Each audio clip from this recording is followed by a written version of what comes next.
think it means that all people are entitled to their own opinions, but not to their own facts. And it referred us to that video. Hi, Angelique.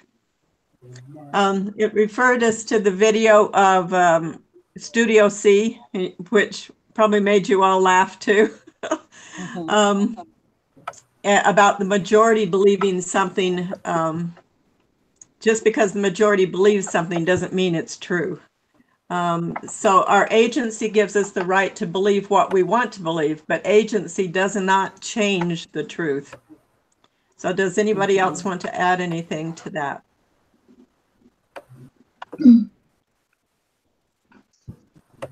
No, I think that's true. I was thinking of in this last political cycle with alternative facts and what an oxymoron that is. How can you have an alternative fact?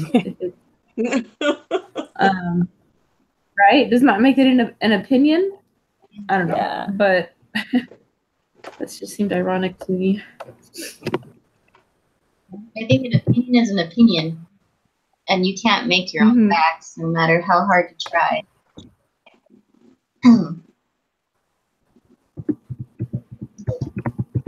Okay, anyone else want to share something? I'm not seeing it on my computer, so I don't see if anything's being typed by Angelique. Is there? She just asked, is it working now? And Sammy said, yep. All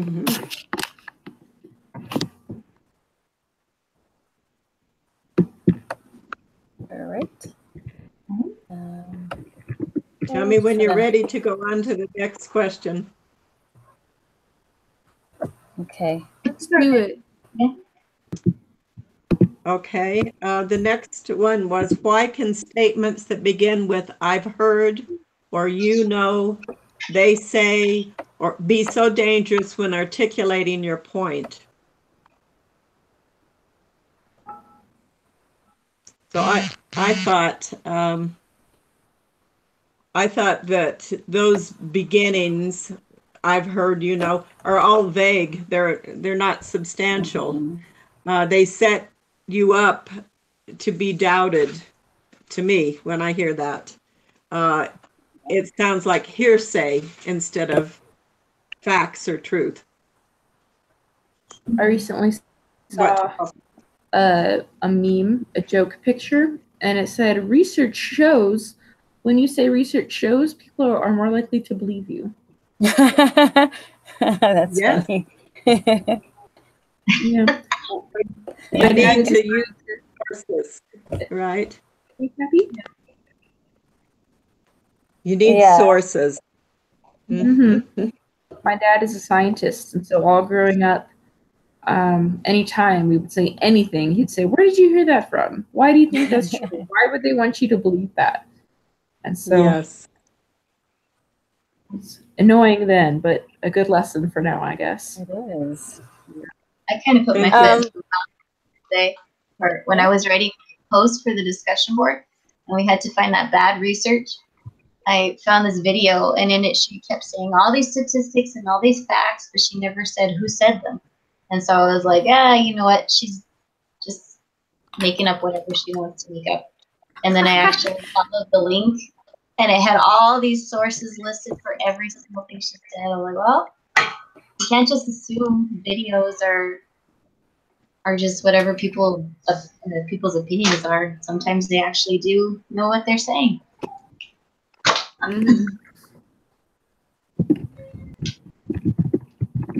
I think there's definitely a movement online for accurate sources, because they know that people will look you up, and if you're not right, then you lose all credibility and nobody will listen to what you have to say anymore. Good point, Sammy. Yeah, and I was just thinking, facts are facts, and those are important as well. But as I was looking at the question, the other thing that I was thinking as well is testimony. even though it's not a scientific fact, it's a fact for you because you feel it in your heart, and you say, I know that this is true, I know that I have experienced this, that you bear testimony on things that you felt and experienced for yourself. And so it would be so strange if our general authorities, or even we, went up on the podium and just started saying, I've heard that this is true, and I think that might be true, and it takes away the confidence that you have in what you're stating and in what you're talking about with somebody else when you started with those words. That's beautiful, Arianda. In fact, I think you brought up a good point. There's two different types of conversation. There's one that you're speaking of, like you said, the testimony from the heart, and those can't be shown in facts, but they have to be voiced from the heart, and people feel those heart to heart. So thank you. That was wonderful. Anyone else on that question before we go to the next one? Just really quickly, Angelique said, well, I think such beginnings are not really valid or reliable. They sometimes make me really doubt the things that are shared. So just going along with what we already talked about. Thank you, Emma, for sharing that from Angelique. Okay, so let me know again who is doing this summary, because hopefully they're taking notes. Oh, okay. Thank you, Sammy. Okay, so far we've learned the importance of having doctrine in our hearts. Why do you think it's also important to have good science in our minds and mouths?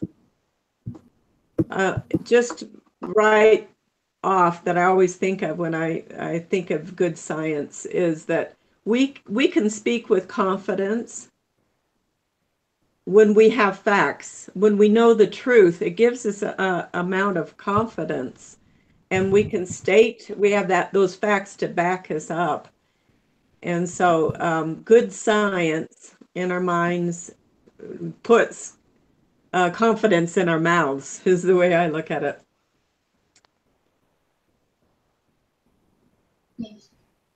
Great.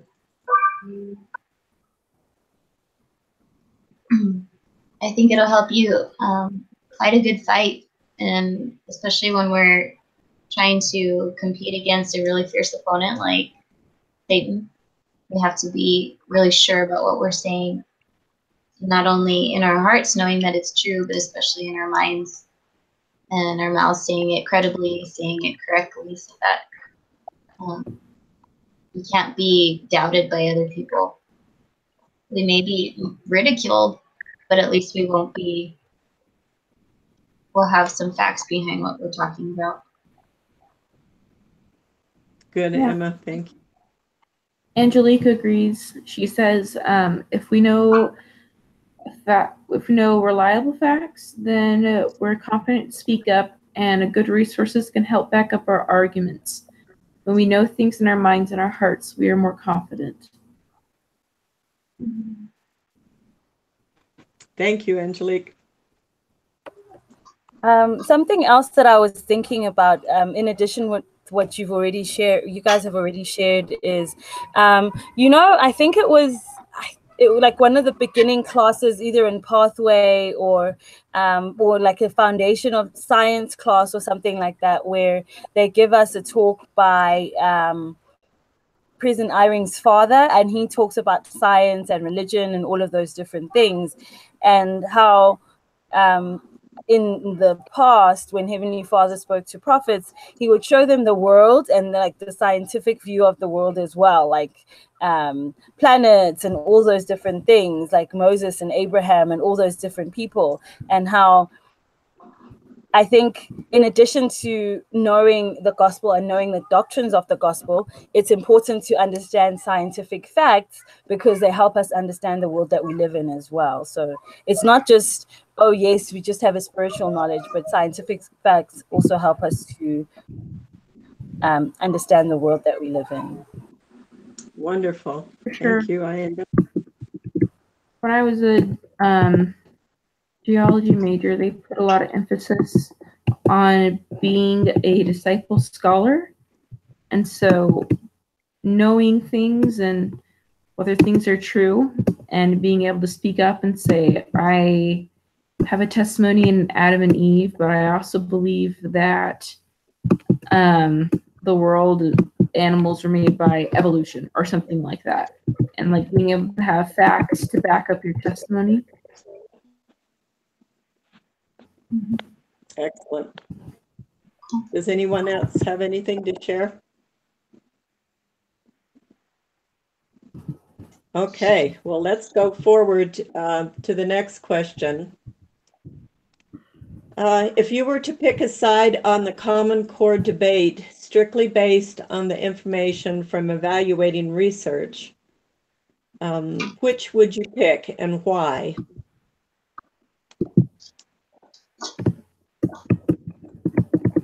I decided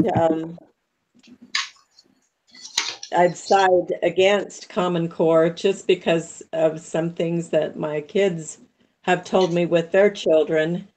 I've not experienced it myself, but as I studied on and looked at other people's comments, both pro and con, it seemed like the whole Common Core curriculum was set up on what people wanted to accomplish. And then, oh, Tony, welcome. Yeah, I'm sorry. It's okay. I missed completely. Well, we're glad you're here. We're on the question about Common Core and choosing a side. So as I read, what I found is that it started out with a good theory that we wanted to be just as sharp and smart as students from other, international communities of students, and their level of knowledge that they were gaining in their schools where we were behind. And so we wanted to fit more into that and have our kids learn more and do better. And so the reasoning was good to start out with, but what happened is when they established the groups that would write the curriculum, would write the program, I basically studied the group on math, and there were all these problems. They chose 15 people, but just about every one of them was related in work, some way or another, work-wise, with a research company, or they were with a nonprofit. And out of the 15, only 3 had taught math. And here they were writing a curriculum for math. And the ones that taught math, I think all except for one, had taught it on a university level. And so they hadn't, and then the rest of the people, the 15, hadn't taught elementary school, etc., mathematics. They had taught English or something else in the K through 12.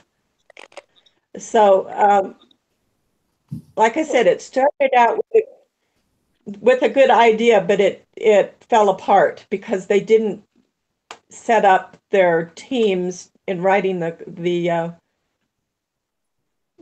curriculum to have people that were really experienced in K through 12 teaching math. Education. So that's one of well, what I've learned about it, because I'm in secondary education, is that, and I've talked to a lot of teachers over the time that I've been in education, and what they've all told me is basically the same thing.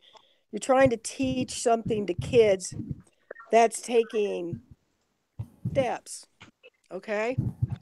8 to 10 steps. And you and I learned it in what? 4?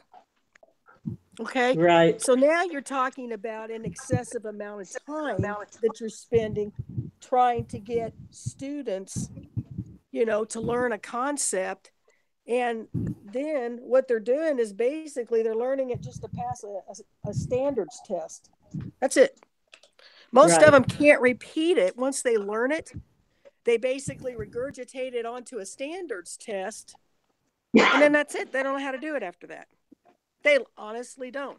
I went into classrooms, and I kid you not, there were kids in there that could not accomplish their multiplication tables.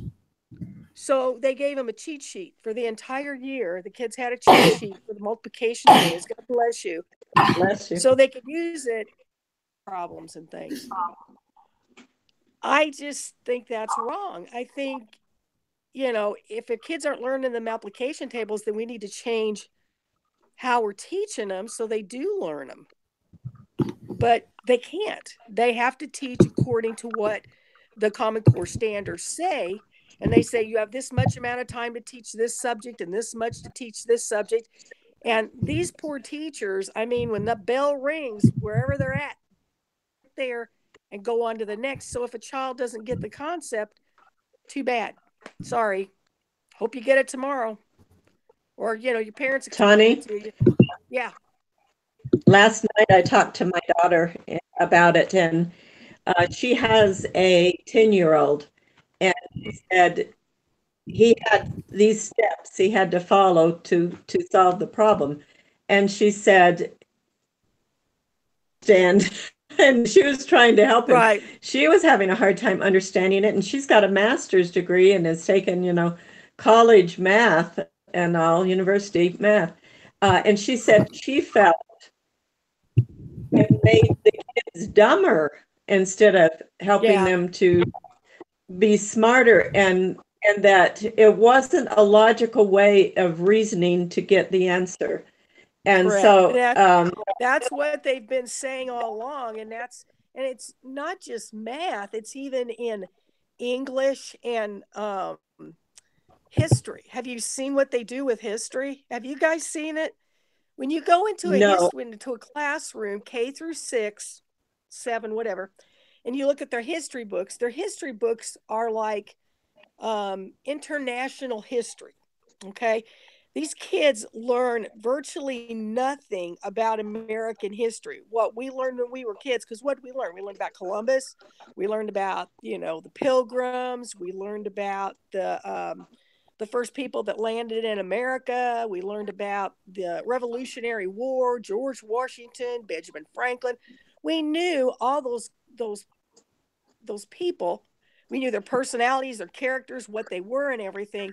These kids aren't even introduced to half of those people, but yet they're forced to know the president of Russia. They have to know, they have to know all about Africa. They have to know all about this and all about that. And I think there's a problem there, because I think it's okay to teach them about international history at that level. But I think you need to remember about the richness and just the love of history there is from the United States. We have an incredible history, and it's really disappointing to think that you talk to kids today and you say, okay, well, you remember when Columbus had 3 ships, the Nina, the Pinta, and the Santa Maria, and they look at you like you're crazy. They have no concept of what it is. And I'll bet if you ask your 10-year-old son, your 10-year-old grandson, Kathleen, about that, I'll bet you he doesn't even know who it is. And it's sad. Yes, but I bet he doesn't either. Huh? His what? I said, I bet he doesn't. I think he probably doesn't know that either. But and I think but that's what sad. I wanted to, go ahead. Yes, it is sad. But as we go up to, as we go through the grades, they do learn world history and international facts and all, which is important. But usually during the grade school years, they're doing U.S. history and all. But why don't we have 2 people now that have spoken and sided against Common Core? Did anybody decide to side for Common Core? And if so, would you share your reasoning with us?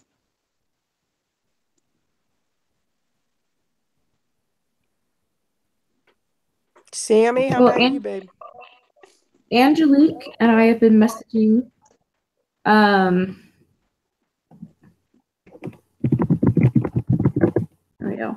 Angelique and I have been messaging, and we were talking about how in Germany, each grade has a different curriculum, but the curriculum has pretty high standards. And so much of what they learn, their high school graduation could be compared to our undergraduate studies. And I guess kind of every school system. So the problem with Common Core is that it sets one standard, which is a good thing, but each school system in each area varies wildly around that core. For instance, at the school I went to, we were like within the top 20 in the nation, but the school just half an hour down the road was at the bottom of Tennessee, which is not that high up anyway. Wow. And so the kind of education I got, as opposed to the kind of education the kids got down the street, was way different. And so by trying to set one standard for everybody, for my school, it was like a pretest almost, but for theirs, it was a really stressful exam. And so they need to work on focusing on raising up the bottom layer. The below standards is what they call them. Yeah. Right. The schools that don't have a lot of funding and who they just historically have a hard time. I think that we talk a lot and expect a lot of students and teachers, but we don't invest very many resources to allow them to accomplish those goals.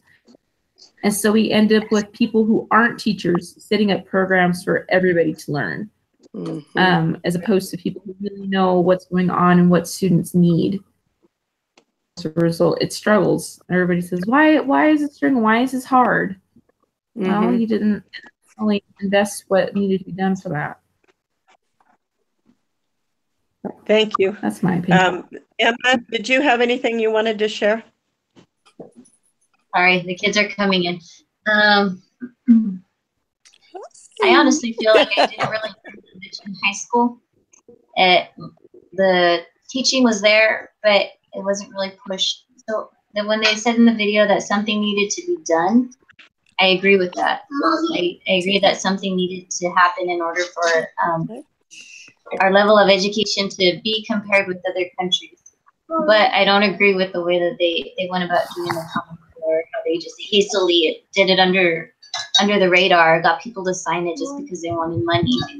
Right. So I think they should have definitely taken their time and gotten the input of the country's citizens and experienced teachers, and they could have done it a way different way than what they did.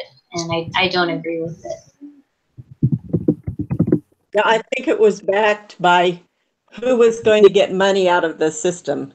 If we set it up that then these testing groups were going to make all this money because of the curriculum would have to be printed out and sent out to all these schools, and the schools would have to buy it. And this is what I was reading when I was studying on this. Millions of dollars they spent. Millions. Exactly. And schools that are poor spent money on that when they needed to spend more on having decent teachers and decent facilities. And they also caused, because of this testing system that they set up by these specific people that were hired to write the programs, they made it so they had to have computers to do the testing. And so schools that were poor didn't have those or had to somehow get money to get those. And again, the other programs that were needed or to pay teachers decently or whatever were lost, or that money had to be funneled in to pay for the tests and the have the computers for the testing and the curriculum and all. And so to me, it's another example of corruption. I've been reading the Book of Mormon and just finished the last of Alma, and and Helaman. And the government is so corrupt. and I know that this is written for our day. And so we are going through that too. There's corruption upon corruption, infiltrated in every area, whether it's school systems or the school board or whatever. And so we're fighting something that is really difficult. But again, as we have faith and work to do what the Lord would want us to, He will help us to overcome these things. So anybody for Common Core that wanted to make a comment?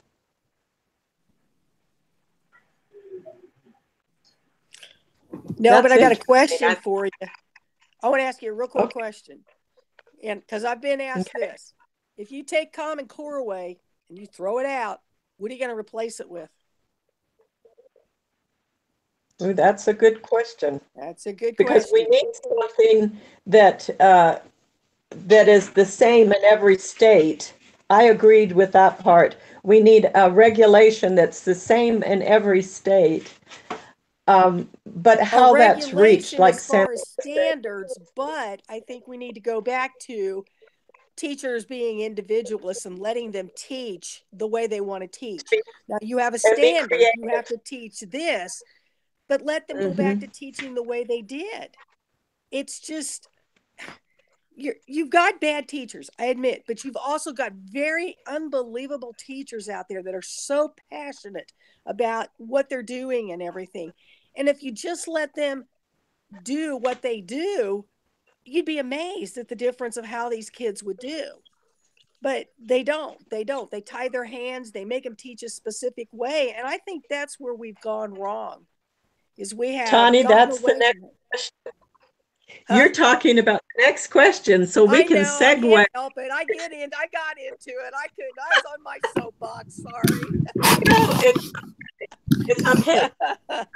So the pre-Common Core materials are what you're talking about. And the next question says, does Common Core curriculum ignore empirically based, developmentally appropriate practices for children? Why or why not? So we know that empirical means things that you can observe or you can verify by observation or experience. Rather than theory or pure logic. So these groups that got together and wrote this curriculum and how things were going to be done were using theory and logic more than they were using verifiable observation and experience. Right. And so that's what you were talking about, Tani. Right. And so does anybody else have anything to say on that question about Common Core? Or did they use empirically based, developmentally appropriate practices for children? Why or why not?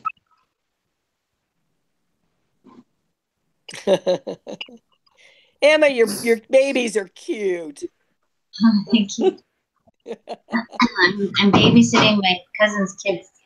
Are they? Oh, they're darling. I'm sorry. They're so cute. I don't mean to take this all up with my big mouth, but I think the biggest thing that like you were talking about the groups, I do agree with you that it was a very corrupt idea, that they knew that they would make a lot of money. But I think, like you said, they based everything that they're having them teach upon averages or an idea that, hey, this percentage will do this or whatever. And I think that's the sad part, because what they did was they concentrated on, 75% of the class will get it. The other 25, eventually, we'll just pull them along. And that's what they do. And I've seen that and I don't take this bad that the schools in Wyoming are bad, because they're not. They're excellent. They really are. But one thing that they did have to do, and this was because of Common Core, was they had to rate these kids. They got away with ABCD. Okay. You don't have ABCD anymore. You have 1, 2, 3, 4. So 1 being A and down the road. these kids with 4s that were D's, okay, they could won their way all the way through school to high school and still graduate. And these teachers would not fail them, because if they failed them, then the averages would be too high for the amount of kids that that you would pull along, and then they would lose federal dollars. So they had to rate these kids as a 1. They got at least something out of it, basically. And you just shoved them along. And this, you won't believe this, but this is all over the country. And California is one of the biggest states that does this. They won their kids all the way through school to graduation and graduate them. Now, personally, I think that's sad. I don't know. What do you guys think? Do you think that's a great way, according to Common Core, to a good empirical way to, train them, teach them?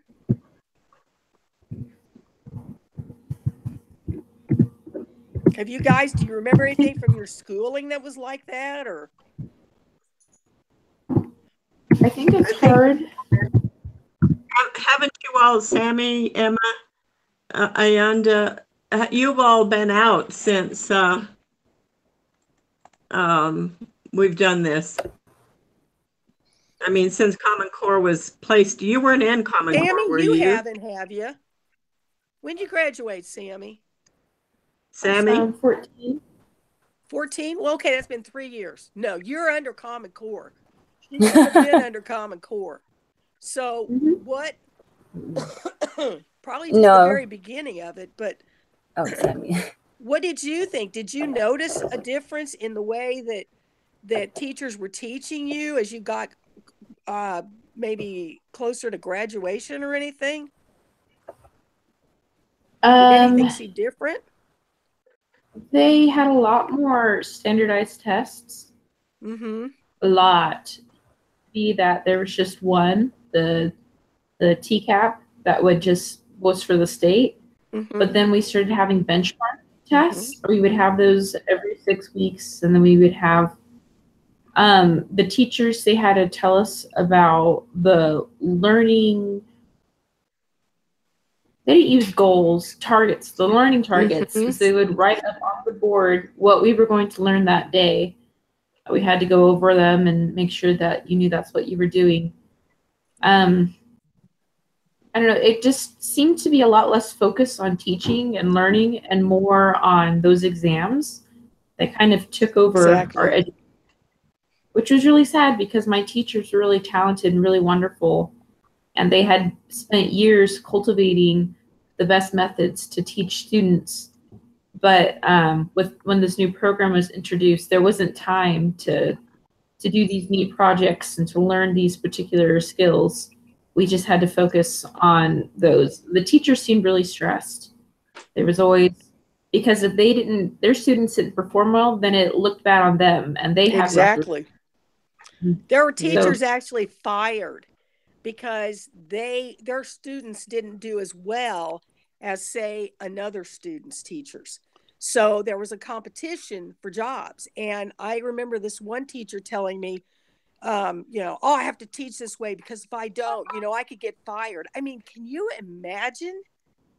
Can you imagine that? If I don't teach a specific way, I'm going to get fired?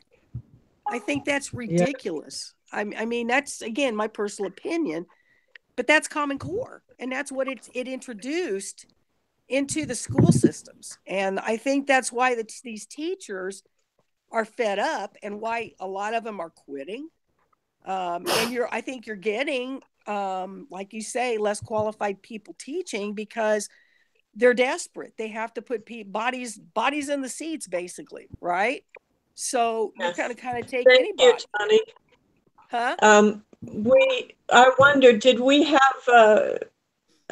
Did Rebecca ever join? Was she able to connect? Yes, there you go. Okay, so let's move on. We just have we have 2 more questions, I believe. Okay. What have you learned from cultural imperialism?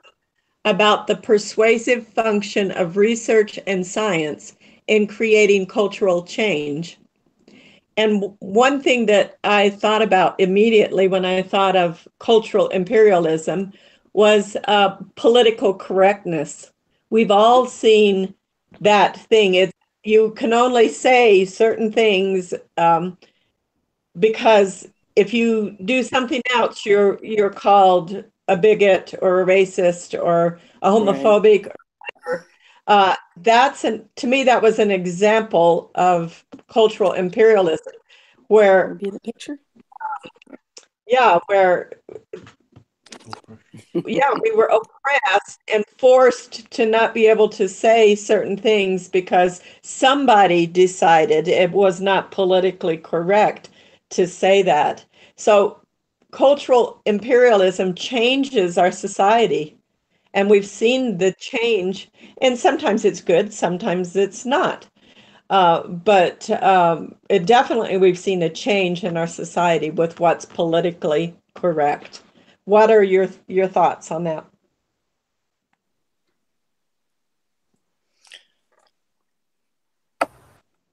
Yeah, I agree with that. I think it does change society and the views that society has. And I think it's more like the things we learn, the things that we experience, and the things that we are allowed to do are governed by those that hold the most power, or the loudest opinions, or you know what I mean. So it kind of, it does guide how we should think and how we should feel. And I was thinking about last week and the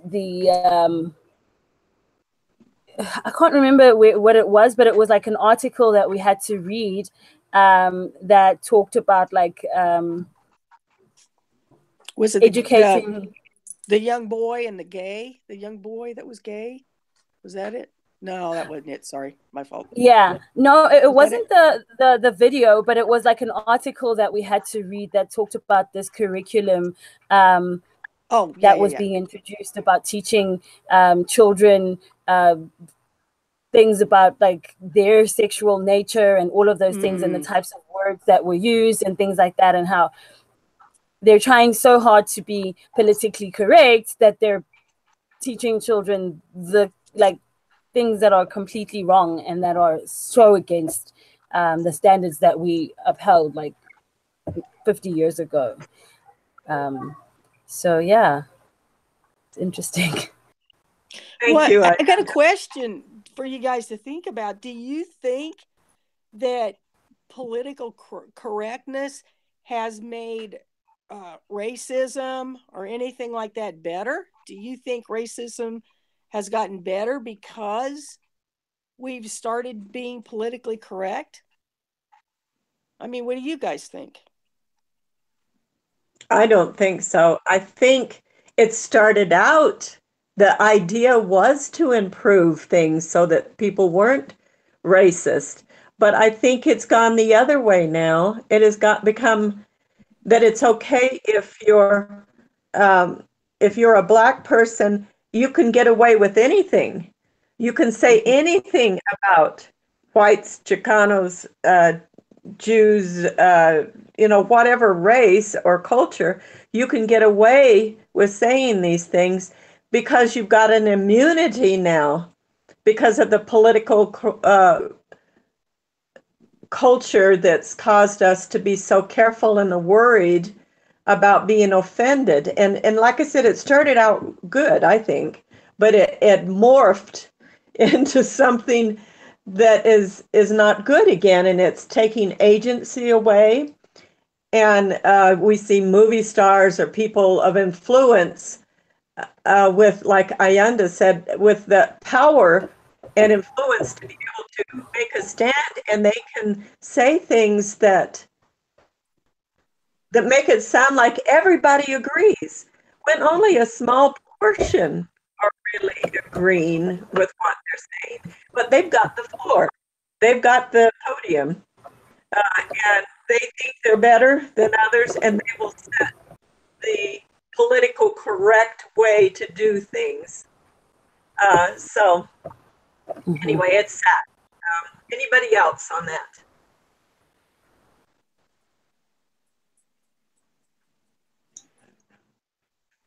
just to go along with what you're saying, Kathy, I also think that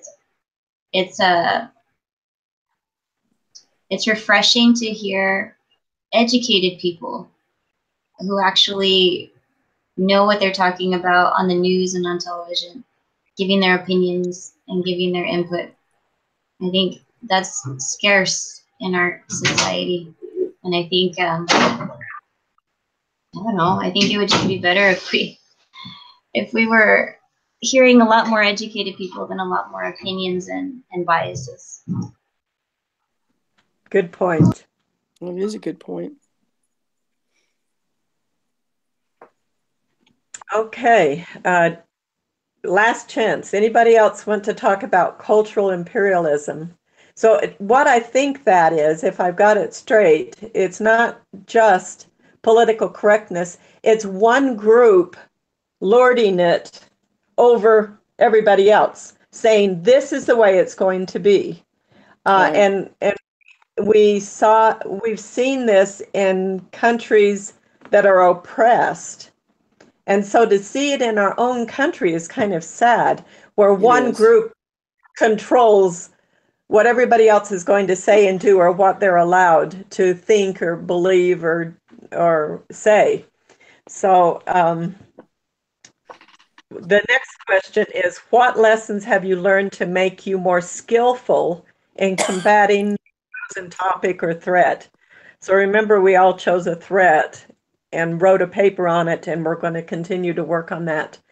So what's made you more skillful in combating that threat from what we've learned so far?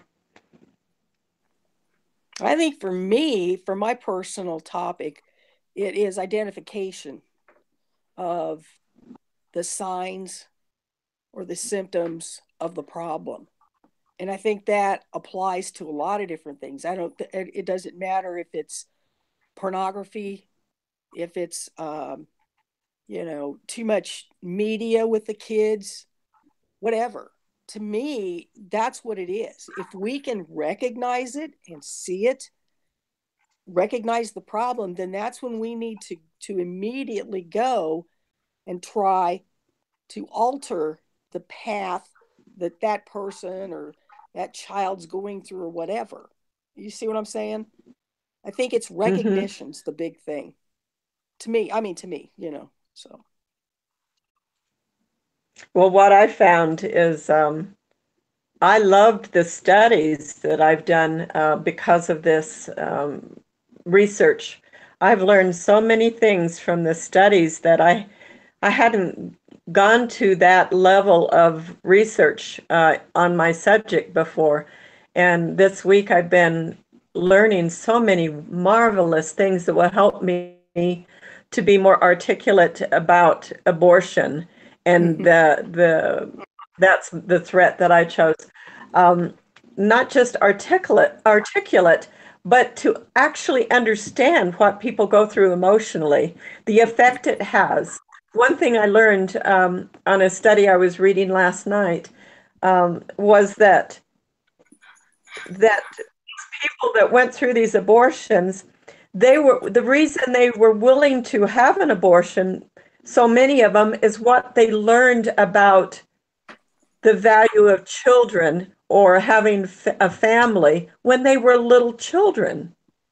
They were influenced from these interviews. They talked about the influence they received in their homes, from their family, also from teachers, from the community, about the value or lack of value that children are in society.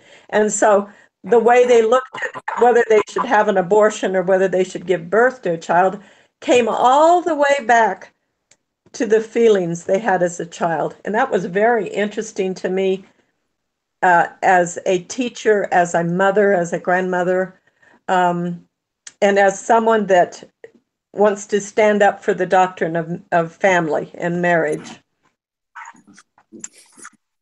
Emma and Sammy and Rebecca, Yanda, what are your feelings about this? What have you learned that's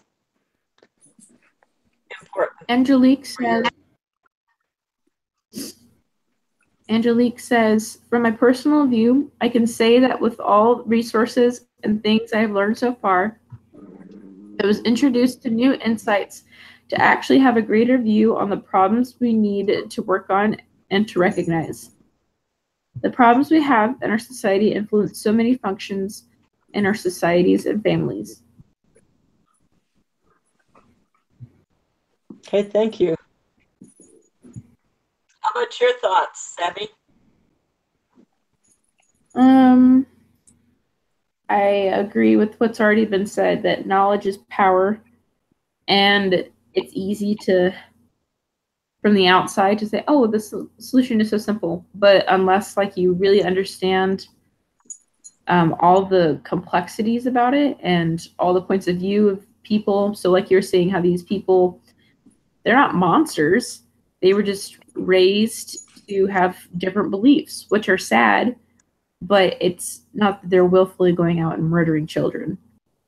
And I think that that helps you be able to know how to best remedy situations, because, well, the problem is children aren't being taught about the value of children. So the solution would be, let's teach our children about how important they are and what a contribution they have to our families and to our society.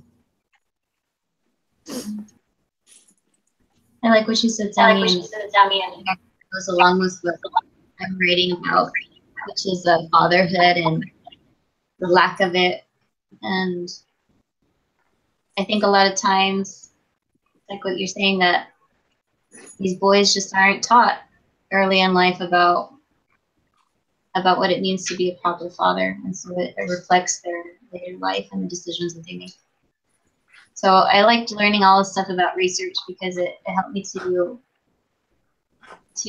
try not to be so emotional about the issues that I'm trying to advocate for, and also to be more open-minded to other people's life situations and opinions, and try to use more facts instead of just feelings.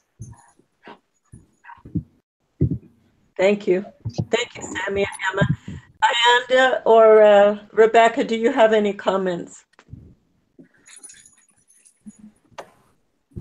With regards to the topic that I was studying, I was also thinking about the importance of understanding the doctrine first before we go into the research. So I was so grateful for the paper that we were able to write, because it inspired me to understand the doctrine so that I could be able to, understanding the doctrine adds to that knowledge that we have and the understanding that we have of the particular topic that we're studying, and then researching the scientific facts behind it also help us. So the skills that I've learned are that in order to be able to understand a topic fully, I need to understand its doctrine first, and then the scientific behind it.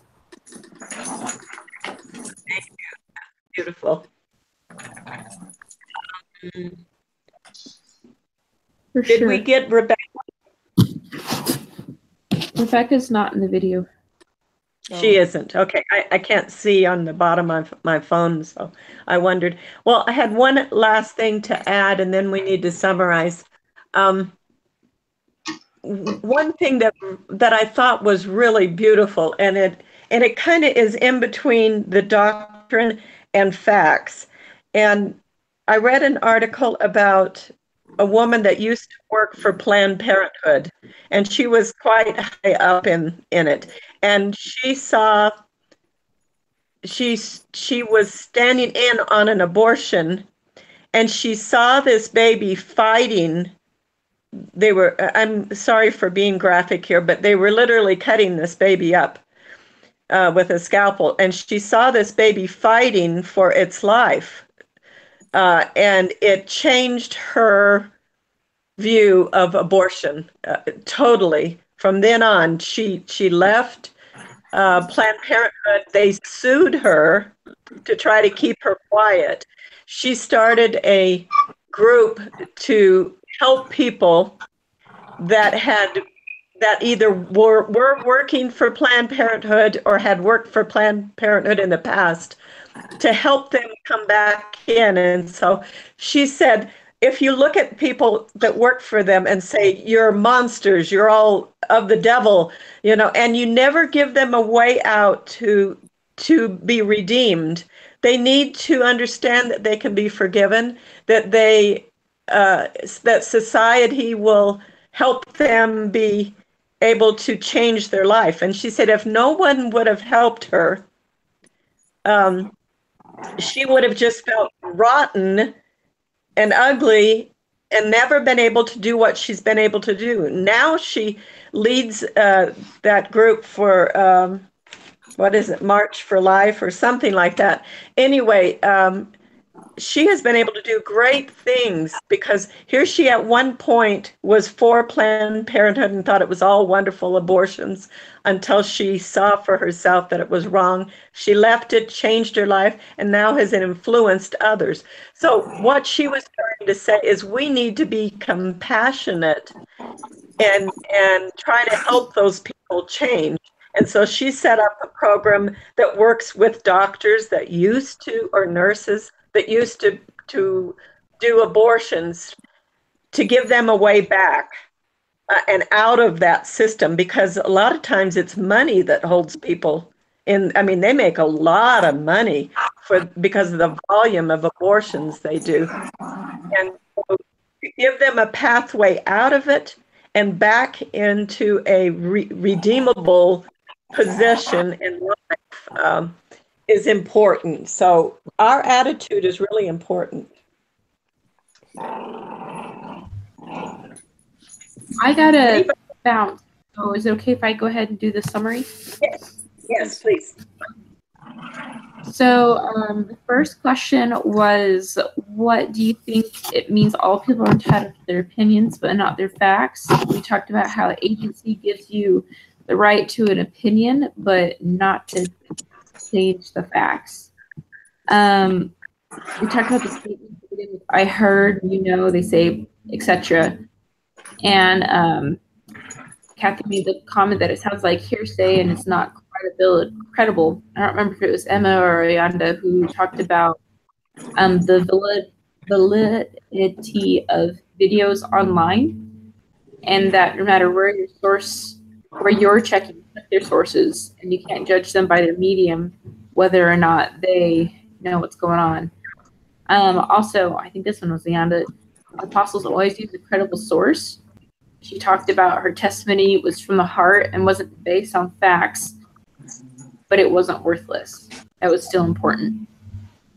The next question was about the doctrine in our heart, but good science in our minds and mouths. And we talked about how truth gives you confidence. And the Lord reveals scientific views of the world in addition to the doctrines of the gospel to help us understand our world. And I talked a little bit about being a disciple scholar. Then we talked a lot about Common Core and about how it wasn't set up by teachers. And so on paper it looks good, but in practice, students really suffer. Tanya talked about schools dragging along their students. And I talked a little bit about my high school experience with Common Core.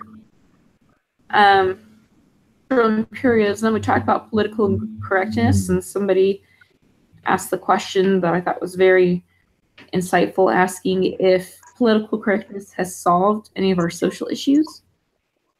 So we talked about that. And then our last question was the lessons we've learned in studying our topic.